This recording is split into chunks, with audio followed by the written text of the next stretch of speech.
Hi everyone, my name is Rocco Michike, and I'm back to create open, honest conversation.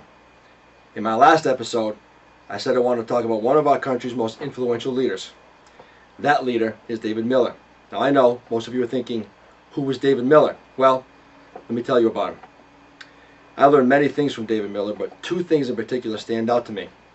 The first thing David taught me was, my success is solely determined by my people's success. And the only way to accomplish that was to develop genuine relationships with them. I had to get to know them on a personal level, and more importantly, I had to open up to them personally. The second thing David taught me was, my title meant absolutely nothing to the people I led. My actions and behavior alone will determine whether my people liked me as a person and ultimately respected me as a leader. Beyond that, my title was simply a word on a piece of paper. David wasn't just a man of words. He was a man of action. But I don't want you to believe me.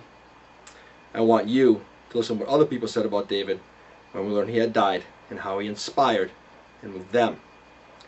Listen closely to the power of the words in these sentences.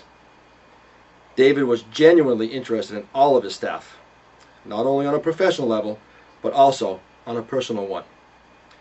This new kid on the block quickly became a strong figurehead for everyone to look up to, and in no time gained the respect and admiration of us all. The news of David's passing has left a void in my heart, but I hold on to the fact that my life has been enriched by knowing him. David, I miss your smile and inspiration. Life is all about meeting and learning from extraordinary individuals. I was blessed to have known David Miller.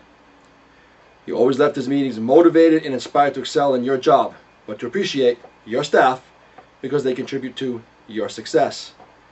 What I remember most about David was that he was a genuine man. No leader has ever touched my heart the way he did, and quite frankly, there probably will never be another. I can only hope that someday I touch someone's heart the way David touched mine. He understood how important the simple things in life were and shared his experiences with everyone that would listen. I love listening. Life is like a bus. Many people get on and many get off. Only a rare few stay on forever. David, you will be on our bus forever. Now you have to admit, those words carry meaning and power. And more importantly, you can no longer say you know about one of our country's most influential leaders. Leadership is the ability to influence people to follow you through the power of choice, not force. I believe in my heart that leaders in the message last well beyond their living days. David passed away 5 years ago. He was a man of principle, and because of him, I developed the principles of leadership. I've had many conversations about my principles of leadership. I have repeated over and over again that first principle, apply self-discipline, is first because it is by far the most difficult. Once you've mastered the first principle, the other four are easy. David never pointed the finger of blame at anybody because he understood it didn't accomplish anything. If you're focused on blame, then you will never learn from the mistake. If you don't learn, then the mistake will happen over and over again.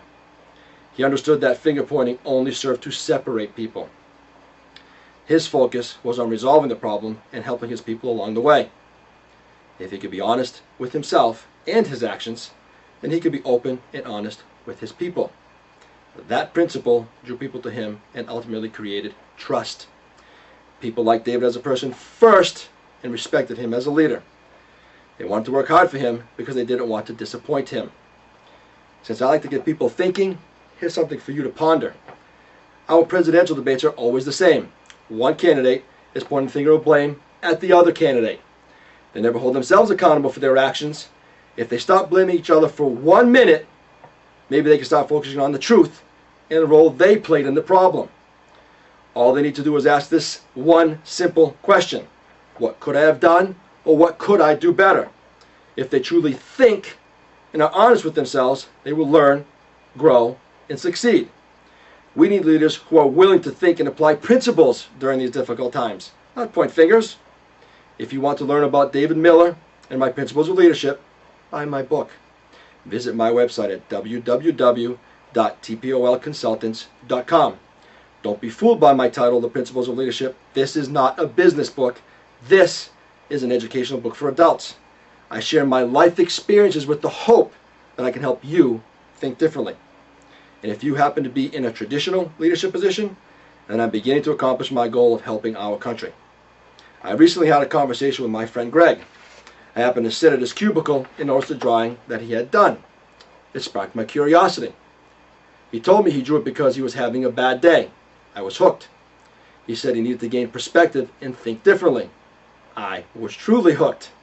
He explained that this picture was a rendition of Filippo Brunelleschi's Picture of the Baptistry. Go figure, in Italian. He was credited with discovering perspective in artwork. The picture showed depth and was the first of its kind. Prior to this, all pictures were flat in appearance. It got me thinking. I believe our way of thinking has become flat. And what I'm attempting to do is create depth in our thinking. Let me tell you a story. I recently had a great conversation with another friend, Mike, who, by the way, is my golf partner and the 2007 and 2008 co-champ of our golf league. Sorry, I had to put that in there. Our conversation revolved around leadership, naturally. We were attempting to solve our country's problems. We started talking about right and wrong. Now, I believe that there are certain words that carry immense meaning and power. Since I believe that, I also believe there are certain words that carry no meaning or power, yet we allow those words to carry meaning and power. I believe some of those words to be capitalism, socialism, Democrat, Republican, liberal, conservative, and politics, to name a few.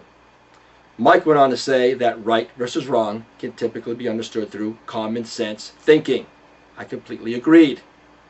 When you're a staunch supporter of one view or a group and truly believe that your point or group is always right and the other viewpoint or group is always wrong, then you're not thinking with any depth.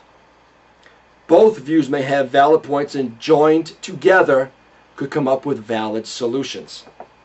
I told Mike about a TV show that I have come across a couple of times. I can't watch it because there's no depth in their thinking. One of the cast staunchly supports Republicans and the other staunchly supports Democrats. Each of them naively believes that their group is always right and the other is always wrong. If you think with that type of flat perspective, then you are always wrong. Think about it. How much different can you get than men and women? Isn't there a book called Men Are From Mars and Women Are From Venus? Yet, we put our differences aside and coexist. Amazing! We coexist because in order for our relationship to be successful, we have to accept each other's viewpoints.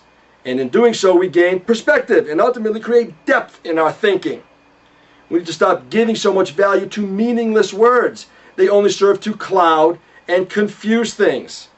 If you can't apply self-discipline by judging yourself and your actions honestly, then all you are is a finger pointer who doesn't possess the principles to be a leader. If all you can do is blame others, problems will never get resolved.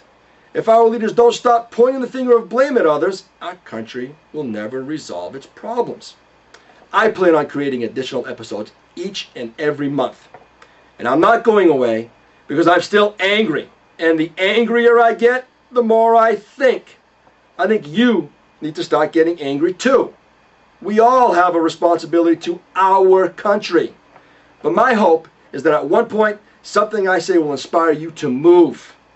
Here's your opportunity to help me help our country. Visit my website at www.tpolconsultants.com. Buy my book and give yourself the opportunity to view things from a different perspective and create depth in your thinking. Please remember, stand by my side and get on the bus. Thank you all. I'll see you next month when I talk about another influential leader and share something of interest with Red Sox Nation. You are absolutely going to love this. Have a happy and safe Thanksgiving. Good night.